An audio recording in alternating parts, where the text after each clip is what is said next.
আমি সচিপতি দেবরাজ ইন্দ্র আমার শঙ্করসমানি পৃথিবীতে আয়োজন হয়, তাই সবে মাত্র অনুরুদ্ধ উষা নিত্যিত করে নিজ কুটির প্রাঙ্গণে ফিরে গেছে। সত্যি সে তারা যে আমার চোখের মণি, এক মুহূর্ত না দেখলে আমি যেতে যেতে পারি না। উষা যে আমার কন্যার মতো, অনিরুদ্ধ আমার পুত্রের নেই। সত্যি তাদেরকে ছাড়াই জীবন আমি বাঁচতে পারবো না। ছয় মাত্রে গেছে কুটির প্রাঙ্গণে।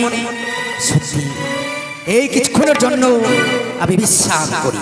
প্রাণনা দেবসভার মাঝারে পদার্পণ করার অগ্রে তুমি দেবরাজের জয়ধ্বনি দাও। সত্য সত্য বলেছ ঈশা, এসো।